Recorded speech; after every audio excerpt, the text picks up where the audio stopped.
So let's bring you our Gravitas exclusive. The fighting entered its sixth day today as Turkish television was airing footage of an Armenian drone being shot down. Armenia's president, Dr. Armen Sarkisyan, sat down for an interview with WION. In a clear message to the international community, President Sarkisyan blamed Turkey for triggering the conflict. He said Turkey joined the war to bully Europe and to hold it hostage. Here's an excerpt from that interview.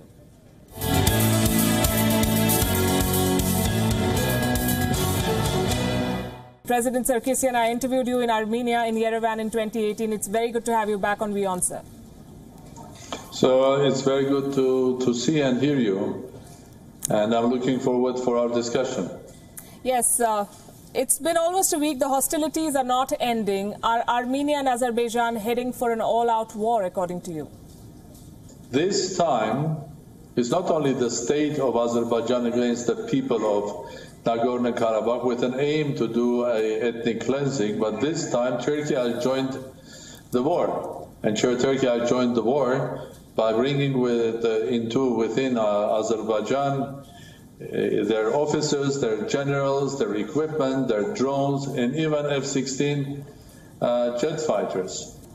So the aim of this is ethnic cleansing, clean up the Nagorno-Karabakh from Armenians, no matter that these people were living there for thousands of years, no matter that there is a way to settle this through negotiations, and, as I said, Turkey is fully involved. So Turkey is involved now not only in Libya, not only in Syria, not only in Mediterranean, now here as well. The Turkish president has called Armenia the real threat to regional peace. How? Can anybody explain to me? He can call Armenia, the superpower. Does that make Armenia a superpower? How Armenia is a threat? If he can explain logically where is the threat to the region, where Armenia doesn't have any problem with anyone in the region, because it has perfect relations with our neighbor Georgia, excellent relations with Russia, very good relations with Iran.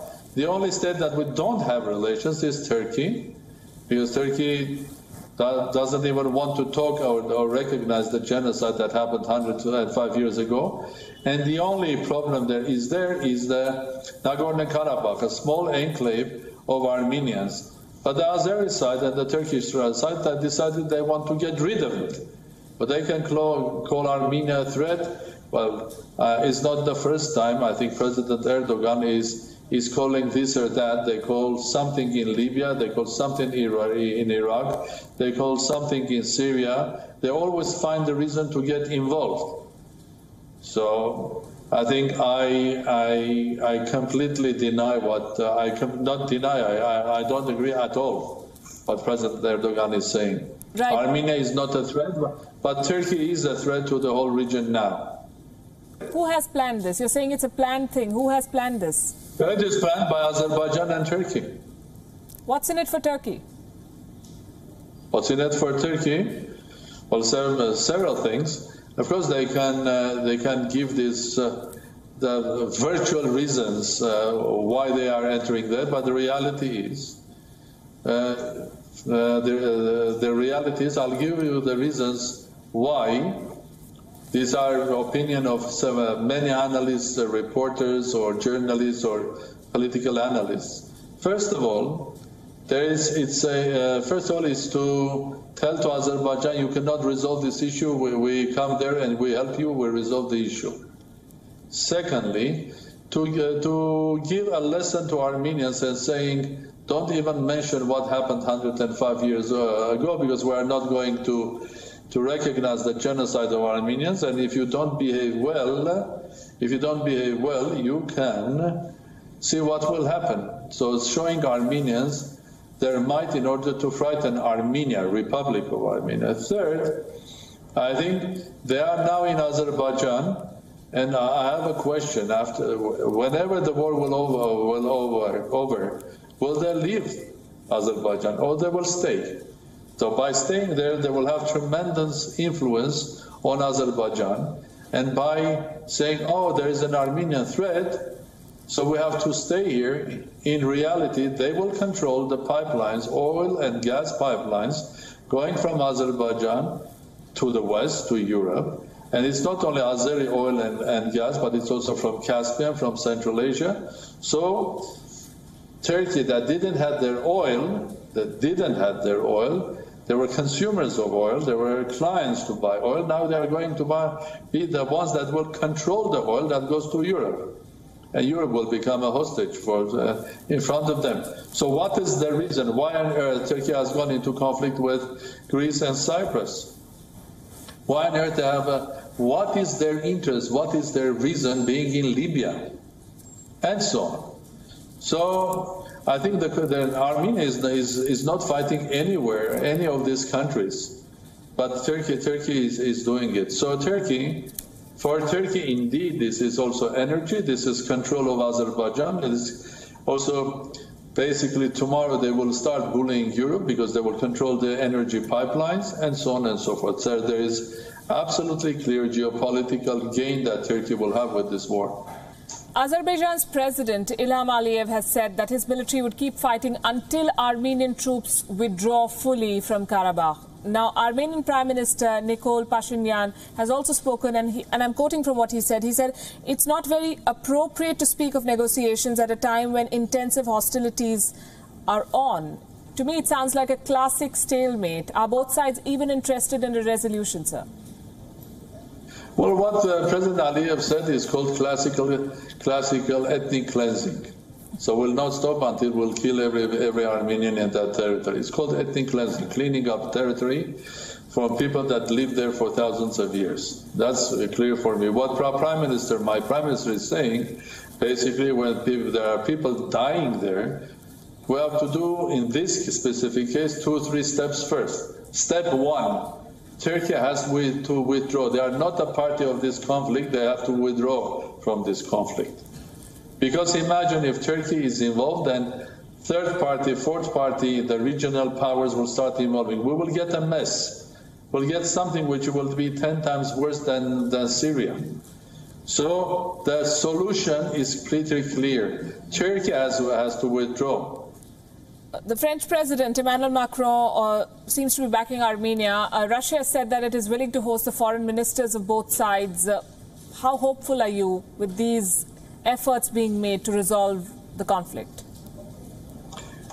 Well, I'm always hopeful. If I would not be hopeful, why I'm sitting here as president, I'm hopeful, and I am the one that is, I want to work for the ceasefire. I want to work very hard, speaking to everybody. Well, I don't think that President Macron is supporting Armenia. The President Macron is supporting the reality, and the reality is Turkey doesn't have anything to do in this conflict.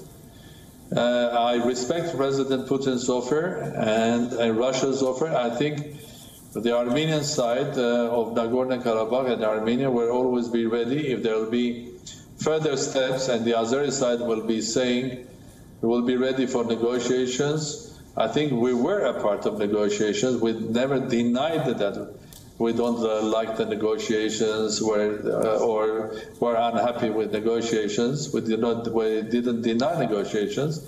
In fact, we were hoping that in a new format, these negotiations would continue. Negotiations are run from Armenian side, the Prime Minister of my government and the Foreign Minister. From Azeri side is their Foreign Minister and the President. So any negotiation on this complicated subject is always complex. Maybe you are happy with negotiations, maybe you are not happy, maybe you are happy with the negotiators. It takes time, and you have to be honestly believing that your solution could be found through dialogue, because negotiations is not only negotiations, it's building up trust. But the moment you break it, start a war, I think that trust goes back to 30 years back. You've also urged the international community to intervene, and you just told us that this could be worse than Syria if there is no timely intervention. But is the world giving this conflict its due attention? Because there are too many distractions. America is busy with an election. Turkey and Russia have too much on their plate, as you've also mentioned. Europe has Brexit and the Eastern Mediterranean tension. So who is going to intervene? Well, exactly. I think that your logical sentence was absolutely beautiful, except the fact that you are saying that Turkey is busy. Turkey is the creator of this conflict. So if you take out Turkey from your logical sentence, yes, indeed, United States is going through presidential elections, so it will be very difficult to have their attention. Yes, indeed, Russia has its own problems, be that in Ukraine or with Belarus or maybe others. Yes, indeed, everybody is suffering from COVID. Yes, indeed, Europe is very busy with the UK's departure, which is creating more questions rather than solutions, and so on and so forth. And plus the COVID, and plus the economic difficulties of everybody. That is why this moment was chosen by Turkey and Azerbaijan to attack, because they know that the international community is so busy, so they can do whatever they like. They can behave like I don't know. They can bring terrorists to a terrorist and jihadists into this picture. They can bring their army from Turkey, and then the international community will try to intervene. But as you said, because everybody is busy, the needed pressure will not be enough. That was their calculation. There's only one thing that they didn't calculate, that people of Nagorno-Karabakh have been fighting for thousands of years for themselves. So they are not going to give up. President Sarkisian, thank you very much for being with us on WION. Thank you very much. It was nice to hear your voice. Thank you for watching Gravitas on WION's YouTube channel. If you want to stay up to date with what's happening around the world, then subscribe to our channel and don't forget to like and share. Thank you very much for watching WION. World is One.